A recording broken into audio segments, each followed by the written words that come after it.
오늘은 당신은 귀한 존재입니다. 이런 제목으로 하나님 말씀 증거하도록 하겠습니다.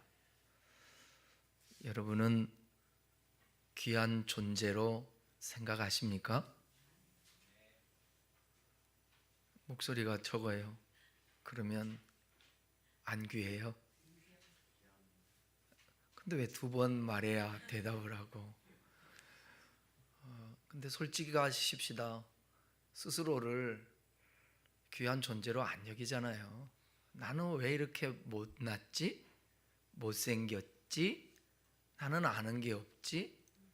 나는 왜 이러지? 여러분들은 자존감이 높습니까? 아니면 자존심이 높습니까?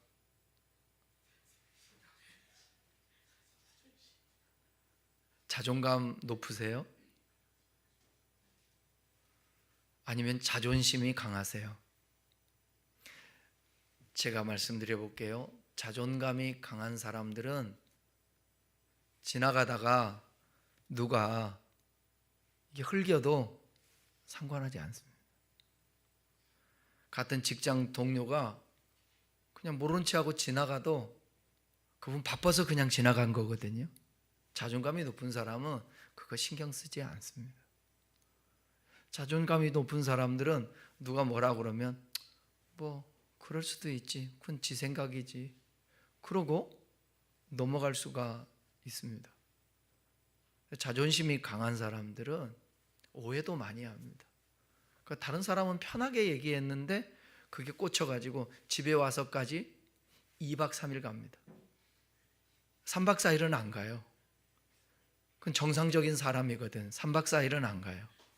근데 이게 일주일 가고 막 2주일 가고 계속 가면 이게 문제가 있다, 이게 생각이 난다, 그건 좀 이게 걱정됩니다.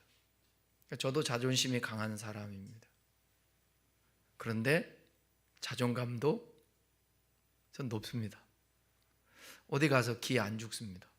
그렇다고 해서 뭐 제가 잘난 것이 있어서도 아니고, 여러분 보시다시피 잘생긴 것도 아니고, 나이 먹으니까 요즘은 갑자기 자고 났는데 뭐가 생겼어요, 얼굴에. 그래서 이거 뭐지? 얼굴 하나로 사는데? 그래서 피부과에 가봤더니 기미래요. 이거는 뭐 점같이 빼는 것도 아니래. 그거 어떻게 해야 돼요? 돈 들어가야 돼요. 200만 원 들어가도 그것도 쉽지 않을 수도 있대.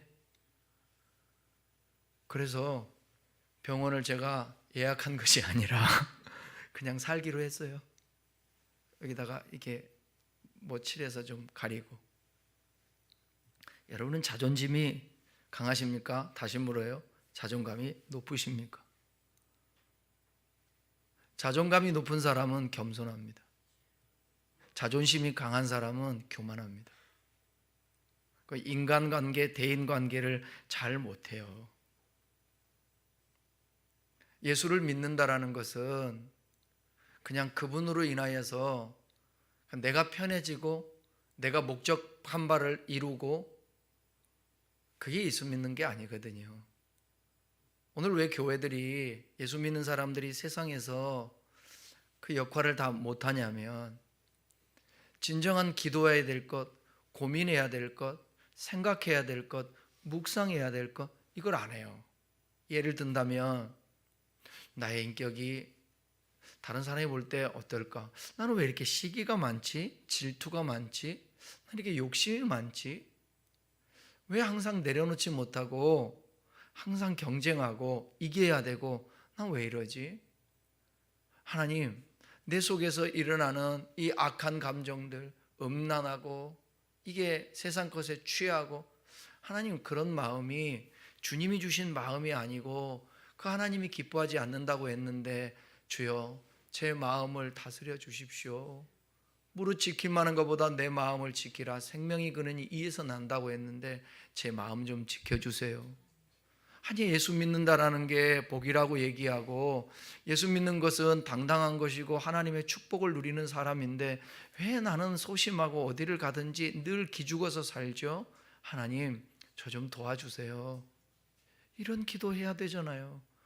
하나님 한평생 사는데 어디에서 와서 무엇 때문에 살며 어디로 가고 있는지 철저하게 고민해서 바른 삶 살게 하시고, 예수 믿은 지가 20년, 30년, 40년 되고 엄마 뱃속에서부터 예수를 믿었는데, 하나님 혹여 내가 이렇게 신앙생활하다가 주님 앞에 서면 내가 너를 모른다, 그렇게 그 소리 들으면 안 되는데 그렇게 살지 않게 아버지의 뜻대로 살 수 있도록 인도해 주세요.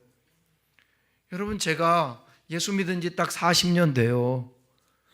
신학한 지가 38년이에요. 목회 경력이 33년이에요. 그런데 지금 생각에 두렵고 떨림이 있어요. 혹시 주 앞에 섰을 때 나 너 몰라 이러면 어떡하지? 그래서 목사들 만나면 그런 얘기해요. 야, 우리 주님 앞에 설 날 그게 중요해.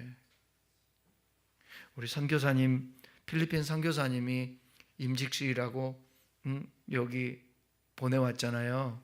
예? 제가 늘 얘기해요. 우리 열심히 사역하고 진짜 가오 있게 목회하다가 저 하늘 복판에서 꼭 만나자. 생각해 보세요. 평생을 헌신하고 주를 위해서 산다고 하고 목양을 하고 병들고 그 모진 사고 고통 그 경험하면서 여기까지 달려왔는데, 마지막에 노역이 생긴다든지 욕심이 생긴다든지 불의를 행하다가 주 앞에 섰을 때에 나 너 몰라 그 소리 들으면 안 되잖아요. 근데 영혼은 똑같은데 여러분도 마찬가지예요. 여러분의 영혼을 방치하면 안 됩니다. 긴장해야 합니다. 그래서 성경은 뭐라고 얘기하고 있느냐? 깨어라, 근신하라 그랬습니다. 준비하고 예비하고 있으라고 성경은 말하고 있습니다. 그러니까 여러분 자신들을 돌아봐야 돼요. 나는 왜 이렇게 자존심이 강한가? 나는 왜 이렇게 자존감이 떨어져 있는가? 점검해야 되는. 왜냐하면 거기에서 발생하는 악과 죄들이 많거든요. 그렇게 계속 살면 안 돼요. 평안이 없습니다. 예수 믿는 것은 평안한 거예요. 예수 믿는 것은 기쁜 거예요. 예수 믿는 것은 감사한 거예요. 왜요? 구원받았잖아요. 영원히 보장되지 않습니까?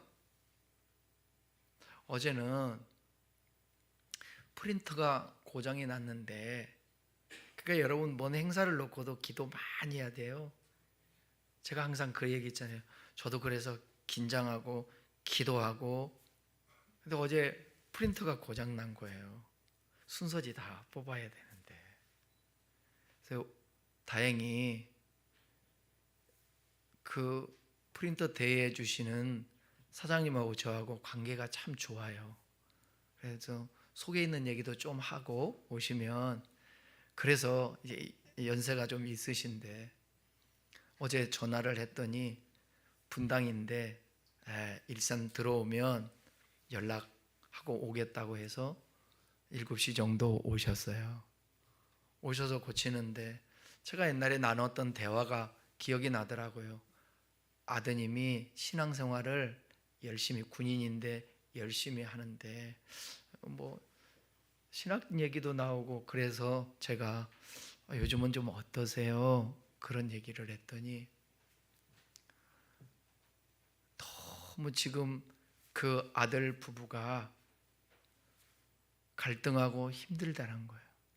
대학교 캠퍼스에서 동아리, 기독 동아리에서 서로 만나서 커플이 됐는데 너무너무 사랑하고 그랬던 이 아이들이 어느 날 갑자기 환란이 온 거예요.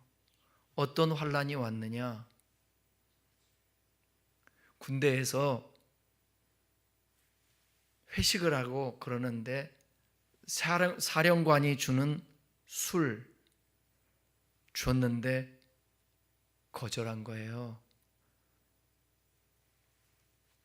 신앙 양심상 소신이 있어서 저는 술을 못 먹겠습니다. 오케이, 그거 존중해 주는 거죠. 근데 문제는 사령관은 존중해 주고 이해해 주는데 바로 이 위에 있는 상급자들은 그거 싫은 거예요. 그래서 괴롭히는 거예요. 점수도 잘 주지 않는 거예요. 그런 가운데 되게 힘들었어요. 신앙을 지키다가 어느 날 그래도 이 군대에서, 한국에서는 조금 이게 견디기 힘들어서 외국에 나가서 파병 있잖아요. 파병하는데 가서 좀 만회해야 되겠다 하고 파병을 갔어요. 파병을 갔는데 초등학교 1학년인가 딸아이가 아파트에서 동네에서 놀다가 자전거에 치여서 넘어졌는데 두개골이 깨진 거예요.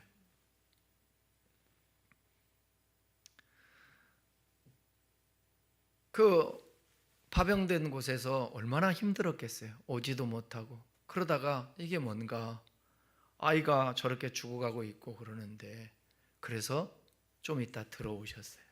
이 사람이 들어왔어요.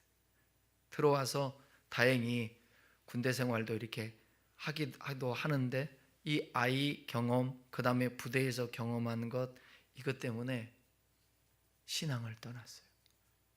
하나님을 원망하고. 문제는 뭐냐? 며느리가 고등학교 교사래요. 그 며느리도 주님을 떠났어요. 지금까지도 신앙생활을 잘 안 한대요, 며느리가. 아들은 어쩔 수 없이, 희한하죠, 여러분. 복음이라는 게. 머리 깨진 이 딸하고 그 밑에의 아들, 그 딸은 회복이 됐어요. 그래서 지금 초등학교 5학년인가 그렇대요. 그리고 이제 동생이 있는데 이 큰아이가 교회를 다니는 거예요. 엄마 아빠는 교회를 안 나가는데 이 아이는 교회를 나가는데 동생까지 데리고 가는 거예요.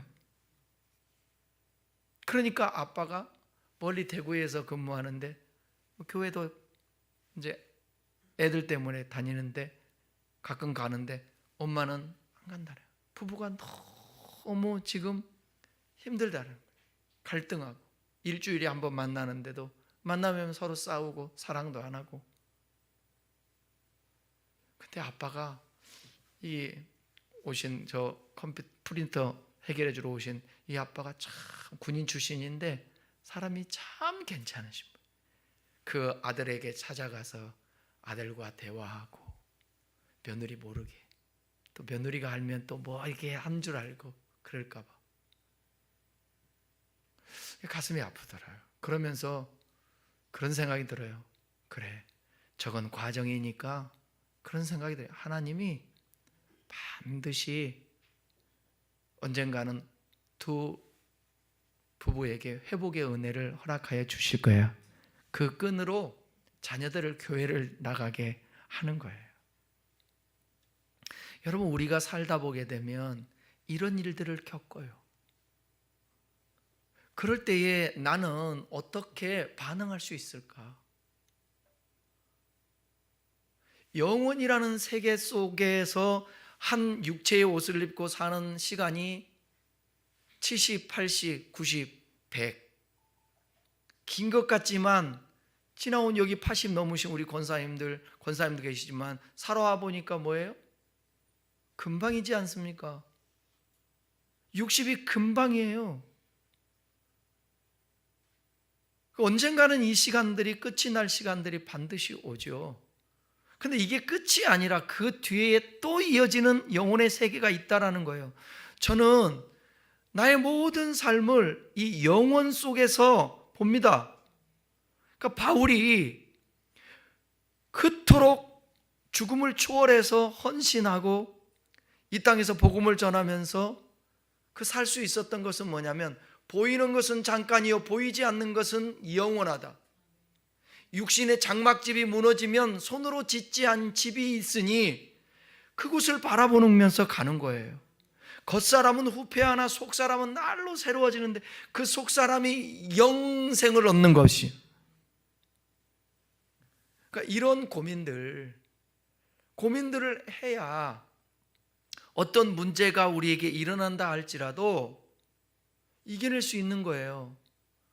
여러분, 예수 믿어도 죽을 수 있고, 예수 믿어도 병들 수 있고, 예수 믿어도 사업이 망할 수도 있고, 어려움을 당할 수도 있어요. 그렇다고 하나님이 없는 게 아니고, 그렇다고 해서 그게 저주가 아니에요. 그건 인간이 바라보는 관점이지. 바울과 같은 사람이 있었잖아요. 욥과 같은 사람이 있었잖아요. 왜 성경을 보면서 성경에도 이런 사람이 있는데 나에게 그런 일이 있다고 해서 하나님을 들먹이면서 있다 없다로 판단해요? 그러면 이 신앙은 철저하게 자기중심적이었지 않았습니까? 왜 예수를 믿나요? 그 예수 믿는 목적이 뭐예요? 모든 것이 내 중심인가요? 나를 위해서? 내 목적을 성취하기 위해서? 그게 아니라고요. 하나님께서 이 세상에 태어나게 하셨는데 때로는 우리 입장에서 공평하지 않는 것 같아요. 태어나 보니까 이상한 나라, 가난한 나라. 태어나 보니까 장애인. 태어나 보니까 술주정이 아버지. 태어나 보니까 집안이 안 좋아. 태어나 보니까 생김새가 못생겼어. 어떻게 하나님 앞에 공평하다고 말할 수 있어요? 그래서 영원한 것을 끌어오지 아니하면 하나님은 공평하지 않아요. 잘 생각해 보세요. 어떻게 공평해요? 제가 71.5예요, 키가. 근데 80인 집사님하고 비교하면 공평해요? 안 공평해요. 사다리를 올라갔는데도 안 닿아요. 목이 빠질 것 같아요. 손이 빠질 것 같아요. 왜? 위험하면서 이게 하니까 긴장하니까. 80된 사람이 이렇게 해요. 우리 안세선 집사는 내가 이렇게 해도 그냥 서서 이렇게 해요. 공평합니까? 안 공평해요. 그러니까 영원한 것을 끌어오지 아니하면 공평하지 않아요. 그런데 하나님은 희한하죠? 하나님의 섭리를 깨닫고 은혜를 알고 내가 얼마나 소중한 존재인지를 아는 그런 사람은 뇌성마비인데도 뭐라고 고백해요? 하나님은 뭐라고 얘기해요? 공평하다는데 본인이 남의 도움이 없으면 움직일 수가 없어요. 근데 본인이 공평하대요. 근데 사지 멀쩡하고 돈도 많고 건강하고 그런데 그 사람은 공평하지 않다고 불평을 해요. 더 높은 것을 보면서. 그러니까 그 사랑받고 하나님의 은혜를 깨닫고 내가 어떤 존재인지를 알게 되면 공평함을 고백할 수 있어요. 그 고백이 뭐예요?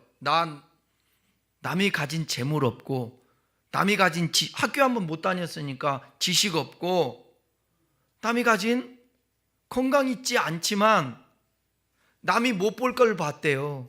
남이 듣지 못한 음성 들었대요. 이거는 그러니까 보이지 않는 세계 궤도를 인정해야만이 공평하신 하나님이라고 고백할 수 있는 거예요. 이러한 고민과 몸부림이 없이는 우리의 신앙이 성장하지도 않고 행복하지가 않아요. 그러니까 예수를 믿는다라는 것은 저는 바른 질문을 해야 되고 생각해야 된다고 저는 믿어요. 그냥 남이 말하니까 그냥 그거 듣고 붕 떠서 그렇게 가스라이팅이나 당하지 말고 그러다가 중독되지 말고 정신 바짝 차리고요. 제가 지난 수요일날도 얘기했는데 그러니까 저를 위해서 기도를 많이 해야 돼요. 여러분들이 이렇게 가만히 앉아서 주목하면서 누구에게 일주일에 말씀을 듣는 이 시간, 한 시간이 없잖아요, 다른 데서. 그러면 제 말이 되게 중요한 거예요. 목사들이 계속 설교하기 때문에 새벽 예배, 주일 예배, 오후 예배, 철야 예배, 수요 예배, 신방 완전히 가스라이팅 당하는 거예요. 나중에는 입만 벌리면 뭔 말할지도 다 알아요. 그리고 목사님이 추앙하고 그러다가 나중에 목사님 실수한 거 하나 보면 실망해서 목사가 하고 내쫓고 자기도 예수 안 믿고 이런 일이 벌어져요. 생각하면서 예수를 믿어야 돼요. 생각하면서. 그래서 나의 존재가 진짜 자존감이 높고 그런 사람은 나의 존재가 어떤 존재인지 아는 사람만이 자존감이 높을 수가 있어요. 사람은 연약해서 깨져요. 자꾸 말 한마디, 시어머니 말 한마디에 깨져요. 남편의 말 한마디 때문에 아내가 속상해서 운다고요. 출근하는 남편 뒤통수를 보면서 한마디 던지는데 여보 오늘도 수고하고 오세요. 그러지 않고 나가는데 돈도 얼마 벌지도 못하면서 참 무슨 내고 나가네 이러면 안 되는 거지. 그러니까 그러면서 깨지는 거예요. 기분 나쁜 거예요. 집에 들어오면 여러분 집에 들어올 때 여러분이 행복한 가정인가 아닌가를 테스트해 봐야 돼요. 집에 나 빨리 들어가야지. 집에 들어가면 좋아 안식이야 할렐루야. 밖에서 밥 먹는 건 너무 힘들어. 집에서 밥 먹으면 나는 너무 좋아. 집에 가면 아내가 있고 집에 가면 애들이 있고 너무 좋아. 그리고 붕어빵 집에서 딱 내려서 난 지난번에 장례식장 갔다가 우리 김효성 집사님을 내려주는데 집에다 내려준다고 굳이 우리 안수 집사님이라 그러는데 아니래. 절대 아니래. 그럼 어디서 내려줘? 시장에서 내려주래. 왜? 붕어빵 사간다고.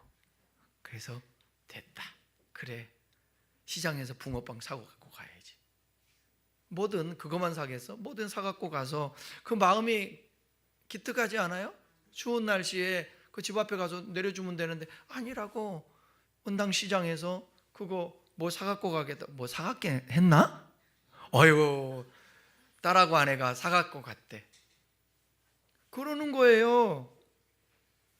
근데 집에 가려고 그러면 막 스트레스 받고 붕어빵은 무슨 붕어빵이야. 그냥 아이고 저 인간들이 사놔야지. 이러면 안 되잖아요. 그러니까 내가 어떤 존재인지를 잘 알고 내가 행복해야만이 항상 그 기준을 자기 기준으로 행복한 기준으로 보이기 때문에 가는 곳곳마다 사람들을 편하게 해주고 행복하게 만드는 거예요. 그러니 여러분들이 정말 소중한 존재라는 것을 기억하셔야 돼요. 진짜 아멘입니까? 우리 임직 받으신 분들이 제가 고백을 써오라고 그랬더니 이 고백에 보니까 야 목사님 뺨쳐. 이 고백이 대단해. 근데 이거 지켜야 돼. 이거 안 지키면 나는 목사 선서할 때 선서한 거 지키고 지금까지 하잖아. 그러니까 이거 지키셔야 돼. 참 내용은 좋아요. 근데 이렇게 이 말만이 아니라 이렇게 지키고 이렇게 살아내고 그러기 위해서 대부분 있잖아요. 교우들과 이웃들, 형제 자매들을 뭐 한다고요? 섬기면 앞에 사랑하고 섬긴다고 그랬잖아. 근데 내가 행복하지 않고 내가 어떤 그 힘이 없으면 이게 안 돼. 왜 이렇게 서론에서 제가 장황하게 말씀드리느냐? 여러분 존재가 어떤 존재인지, 얼마나 귀한 존재인지 알아야 되는 거예요. 그게 막 믿어지고 체화되고 느껴지고 그래야 돼. 저 사람은 왜 뭐 당당할 것도 없는데 왜 당당하지? 40대 후반 정도 될까요? 40대에 이제 남편 목사님을 먼저 보냈어요. 천국으로 보내고 본인이 그 교회를 좀 이렇게 꾸려나가기 위해서 신학도 하고 뭐 그러다가 이제 교회가 이제 접어지고 다른 데 이제 부교육자로 하는데 그분을 만나면 항상 사모님이 이제 전사님 됐는데 당당해요. 뭔 얘기하면 아유 재혼이라도 하셔야죠. 뭔 소리요 목사님. 내 신랑은요 누구? 예수님이래. 맨날 예수님이래. 신랑이 예수님이래.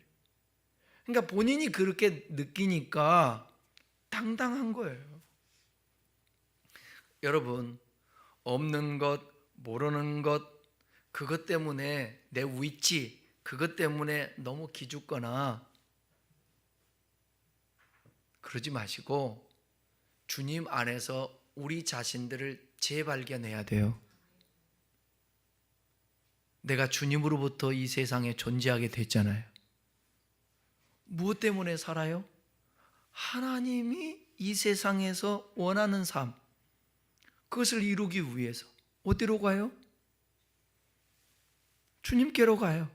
그래서 그분이 길이요, 진리요, 생명인 거예요. 그러니까 저와 여러분들은 너무나도 소중한 거예요. 오늘 말씀을 보시면 참새 같은 존재도 귀하게 여기는데 하물며 너희를 귀하게 여기지 않겠느냐라고 말씀하시는 것입니다. 참새의 값에 대해서 오늘 성경은 말해주고 있어요. 먼저 참새의 가치를 살펴볼게요. 29절 한번 읽어보겠습니다. 참새 2마리가 한 아사리온에 팔리지 않느냐. 그러나 너희 아버지께서 허락하지 아니하시면 그 하나도 땅에 떨어지지 아니하리라. 참새는 예수님 당시에 팔레스타인에서 가장 흔하고 값이 나가지 않는 날짐승이었어요. 본문에서 참새 2마리의 값으로 제시된 한 아사리온은 당시 가장 가난한 계층이었던 일일 노동자의 하루 품삯에 해당되는 한 데나리온의 16분의 1에 불과해요. 그러니까 노동자가 예를 들어서 10만 원 받는다고 하십시다. 12만 원. 12만 원에 16분의 1이면 몇이에요? 적은 금액이죠. 이 세상 어디를 가도 흔한 것이 바로 이 참새였습니다. 때문에 이 참새는 어느 누가 아름답다고 생각하나 귀하게 여기지도 않고 애완조로 키우는 사람도 없었습니다. 한마디로 가치가 없는 것이 바로 이 참새입니다. 그럼에도 불구하고 하나님은 이렇게 보잘것없는 하찮은 이런 참새 한 마리에게도 계획이 있으시다라는 것입니다. 이것이 오늘 본문의 내용에서 우리에게 주는 교훈이죠. 사람들이 우습게 여기는 참새 한 마리도 하나님은 계획을 가지고 계시고 배려하시고 관심을 가지시고 돌보시고 공중에 나는 새를 보라. 먹이시고 입히시거늘 하물며 너희일까 보냐. 그래서 공중에 나는 새 한 마리의 생명도 하나님이 허락지 아니하시면 떨어지지 않는다라는 거예요. 여러분, 이 말씀이 얼마나 소망적인 말씀입니까? 참새 한 마리의 생존에도 죽음에도 하나님의 관심을 가지고 관여하고 계시다라는 거예요. 하나님이. 그러면서 성경은 이렇게 말합니다. 31절을 읽어보겠습니다. 두려워하지 말라. 너희는 많은 참새보다 귀하니라. 그러니까 우리의 존재에 대하여 말하기 위하여 이 참새 비유를 말씀하고 있는 것입니다. 너희는 참새보다 귀한 존재라는 거예요. 우리는 여기서 하나님께서 주시는 소중한 메시지를 발견하게 됩니다. 하나님이 보시는 우리의 값, 우리의 보시는 안목, 우리를 향한 관심이 어느 정도인가, 이 참새 비유를 통하여 말씀하는데 우리는 여기에서 몇 가지 우리는 생각하고 교훈을 얻을 것이 있어요. 먼저 생각할 것은 뭐냐면 우리가 얼마나 귀한 존재인지 나의 값을 인정해야 된다는 거예요.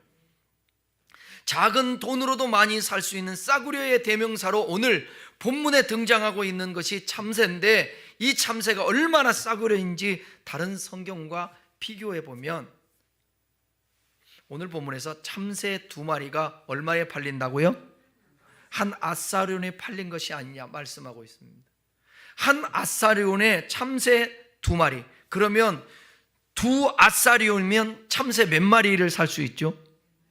4마리입니다.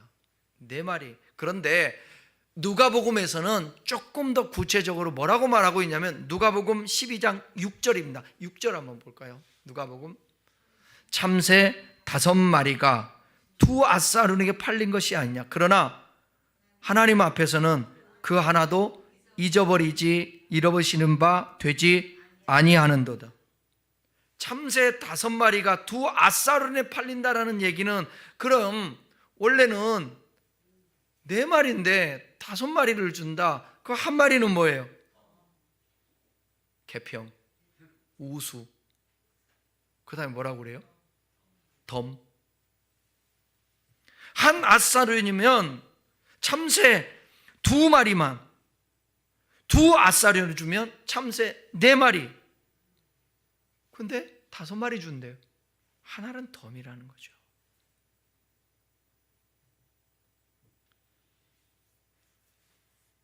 하나님은 그러한 덤으로 주는 존재까지도 사랑하신대요. 돌보신대요. 가치 있게 여겨주신대요.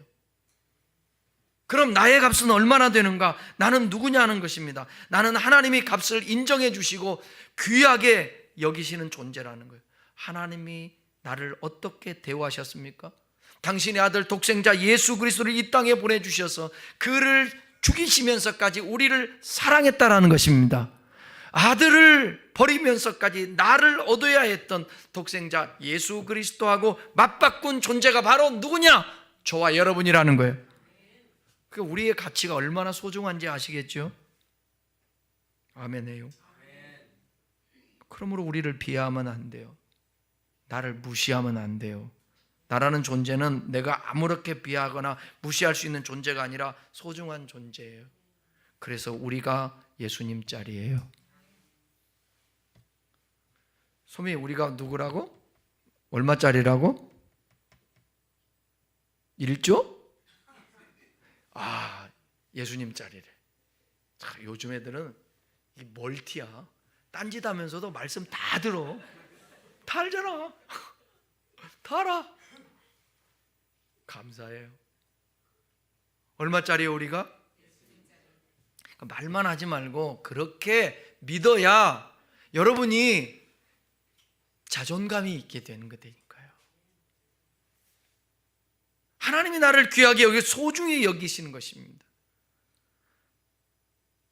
그렇기 때문에 나 역시 나 자신을 귀하게 여겨야 돼요. 맨날 거울 보면서 하나님의 실수야. 실수. 이러지 마시고 보면서 그럼에도 불구하고 찬양만 그럼에도 불구하고 날 안아주시. 그 찬양 100번 하면 뭐하냐고. 진짜 믿어야지. 난 예수님 짤이고 야 소중하다. 거울을 보면서도 나는 왜 얼굴이 요만밖에 안 하지? 큰 사람은 크다고 불평, 조그만한 사람은 조그만하다고 불평.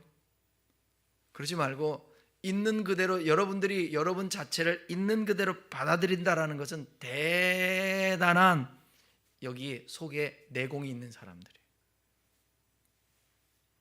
하나님은 성공하고 높이 올라가고 화려한 사람만을 사랑하는 것이 아니라 현재의 나 있는 모습 그대로 나를 사랑하는 줄 믿습니다. 초라하고 부족하지만 지금 현재의 나를 가장 귀하게 여기시는 것입니다. 여러분, 간음하고 잡혀온 여인을 생각해 보십시오. 그 주변에는 되게 잘난 사람들이 많았거든요. 그리고 이 딸을 정죄해요. 돌로 치라고. 예수님이 뭐라고 말씀하세요? 이 영혼도 소중한 영혼이라. 죄 없는 자가 돌로 치라. 여러분, 저는 차별금지법에 대해서 반대합니다. 그런데 소수자 있잖아요. 소수자 되게 귀해요. 동성연애도 마찬가지예요. 자기네들이 어떤 사람은 일부러 그렇게 그 탑리가다 그런 사람도 있지만 어쩔 수 없이 그렇게 된 사람도 있어요. 우리가 그런 이들도 때로는 불쌍히 여길 줄 알아야 돼요. 때로는 죄인들도 불쌍히 여길 줄. 여러분, 제가 청송교도소에 가서 설교를 하는데 청송교도소면 어떤 곳이에요? 우리나라에서? 예? 강력 범죄자인데.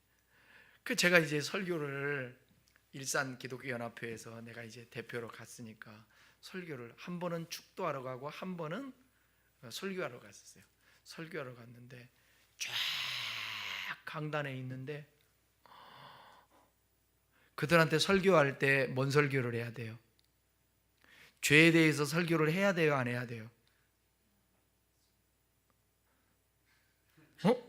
여러분, 지금 죄인들이 앉아 있는데 제가 설교하면서 죄인들에게 회개하라, 천국이 가까웠느니라 하면서 그들에게 죄에 대해서 열거하면서 해야 돼요, 안 해야 돼요? 와, 우리 성도들 말씀 잘 배웠구나. 이분법적인 잘못된 사고 갖고 있는 사람은 해야지. 그 사람도 그래야 회개하고 구원받지.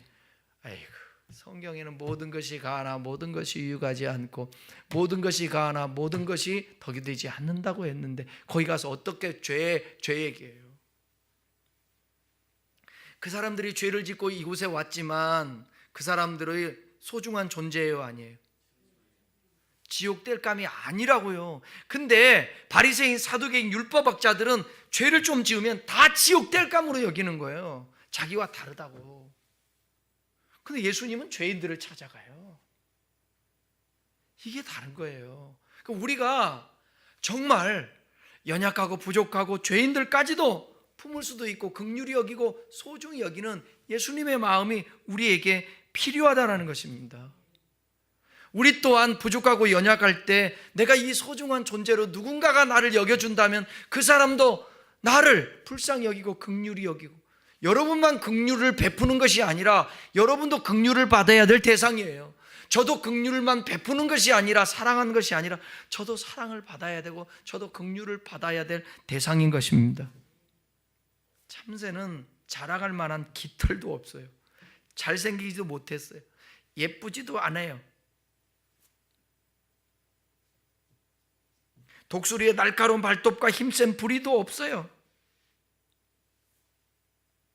근데 또 승질도 못했어요, 참새가.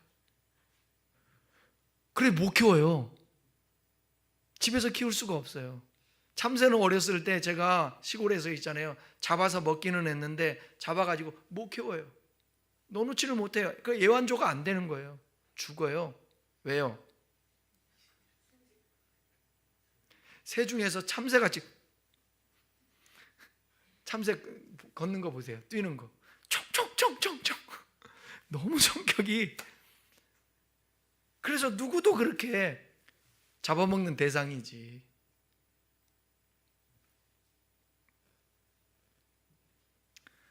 하나님은 보잘것없는 그 참새에게도 낮에는 먹을 것을 주시고 밤이 되면 보금자리를, 아니 그렇게 짹짹거리고 몰려다니고 그 시끄럽게 하는데 밤 되면 어디 가서 숨는지 모르겠어. 다 하나님이 그 보금자리를 허락하게 그렇게 만들어주는 거예요.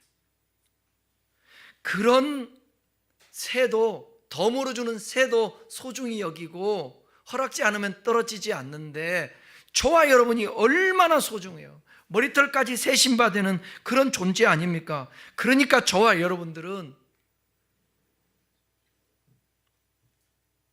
스스로를 귀하게 여겨야 돼요. 귀하게. 그리고 다른 사람들을 귀하게 여겨야 되는 것입니다. 한 번도 나를 떠난 적이 없으신 하나님, 오늘 나를 지키고 계신 하나님, 내일도 너를 지킬 그 하나님의 약속이 있는 거예요. 어제 그 아버지의 그 마음을 그냥 느낄 수 있겠더라. 너무 아파하는 거예요. 야, 저런 아버지 참 대단하다. 대단하다. 그러니까 이런 아버지가 있으니까 아들 나중에는 잘 될 거예요. 1년이면 몇 번만 교회 나간대. 부인은 권사님이신데, 그런데도 그 기도가 나간다는 거예요. 자식 때문에 기도가 나간다는 거예요. 제가 그랬어요. 어떤 얘기 했냐면, 반드시 하나님께서 도우시고 은혜를 베푸시고, 그러면서 그 생각이 드는 거예요. 뭔 생각이냐면, 비록 저들이 주님을 떠나서 주님에게 서운한 감정이 있고 그럴 수 있잖아요. 너무 아팠으니까. 근데 그 느낌이 오더라고. 대화하면서도 그들에게 하나님이 지금 시간을 주고 있는 거지 주목하고 있는 거예요. 주목하고. 여러분도 마찬가지예요. 저도 마찬가지고 하나님이 우리 떠난 적 한 번도 없어요. 한번 따라해요. 나는 하나님이 사랑하시는 귀중한 존재이다. 아멘. 다음은 하나님이 나에서 섬세한 돌봄과 관심을 가지고 있다라는 거예요. 30절 읽어봐요. 30절 시작. 너희에게는 머리털까지 다 세신 바 되리라.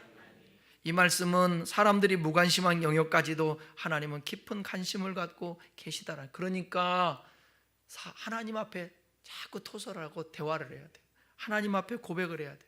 하나님, 제가 이런 일이 있어요. 이런 일이 있어요. 하나님하고 대화하는 것입니다.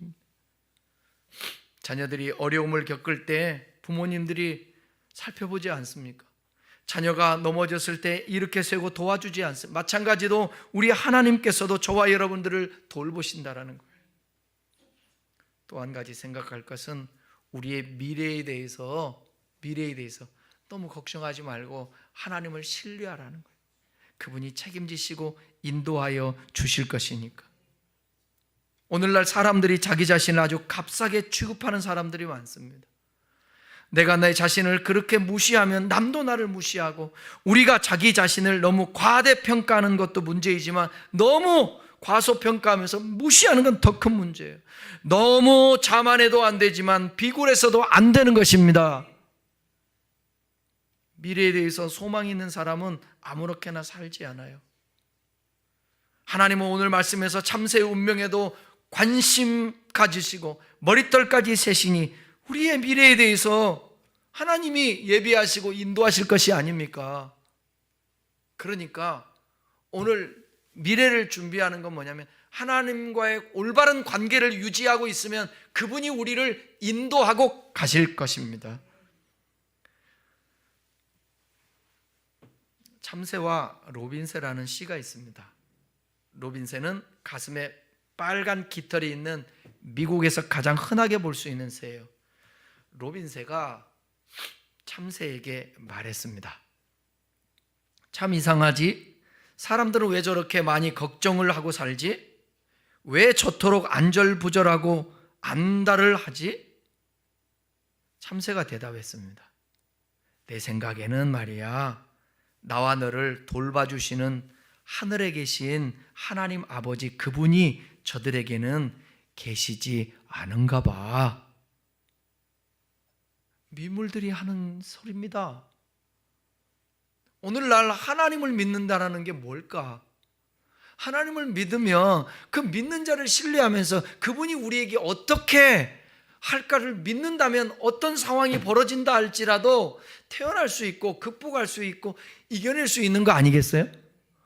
없고 아프고 힘들고 그래도 그 상황 속에서도 극복하고 이겨내려고 하고, 하나님이 아무리 많은 것을 쏟아부어주고 우리에게 능력을 주고 누리게 해도 그거 내 것인 양 자만하지 않고 자랑하지 않고 그거 흘러보낼 줄 알고 공유할 줄 알고 나눌 줄 아는 거죠.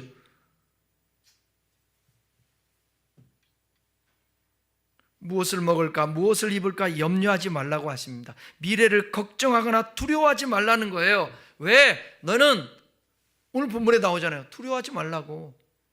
참새보다 귀한 존재라고. 하나님은 저와 여러분들을 지켜주실 거예요. 자, 말씀을 정리해 나가겠습니다. 시편 121편 1절에서 3절 8절을 같이 한번 읽겠습니다. 내가 산을 향하여 눈을 들리라. 나의 도움이 어디서 올꼬? 나의 도움은 천지를 지으신 여호와에게서라. 잠깐만요. 내가 산을 향하여 눈을 들리라. 성전을 향하여서 지금 시인이 가면서 고백을 하는 거예요. 나의 도움이 어디서 올꼬? 그 당시에는 성전에 하나님이 임대한다라는 그 의식이 강하게 있었으니까, 하나님을 만나면 하나님을 향해서 하나님께 기도하고 하나님 찾아가서 제사 드리고 예배하면 하나님이 나를 도울 거야. 그분은 천지를 지으신 여호와야. 또 3절부터 여호와께서 너를 실족하지 아니하게 하시며 너를 지키는 이가 졸지 아니하시리로다. 여호와께서 너의 출입을 지금부터 영원까지 지키시리로다. 우리 찬양하잖아요. 여호와는 너를 지키시는 자라고. 그대로 믿고 오늘 성경 말씀 믿고 졸지 않고 주무시지 않고 지키시는 그 주님이 저와 여러분들에게 늘 언제나 주목하고 함께 하신다는 사실이에요. 말씀 마치겠습니다. 오늘 여기까지 우리를 인도하신 하나님, 그분은 참으로 위대하신 분입니다. 그 하나님은 우리의 미래를 인도해 주실 것입니다. 오늘 우리의 삶을 소중하게 여기고 인도하신 하나님 믿고 나가면 우리가 생각하는 것 이상으로, 기대하는 것 이상으로 우리의 삶을 주님께서 복되게 펼쳐주실 줄 믿습니다. 더 물어주는 참새 한 마리도 소중하게 여기는 그 주님이 당신의 아들을 핏값 주고 우리를 사서 하나님의 자녀 삼아 주셨으니 저와 여러분은 하나님의 자녀, 예수님으로 말미암아 그렇게 되어서 예수님 자리가 되었으니 저와 여러분은 소중한 존재입니다. 설교의 제목대로 당신은 귀한 존재입니다. 앞뒤 옆 사람에게 인사하겠습니다. 당신은 귀한 존재입니다. 기도하겠습니다.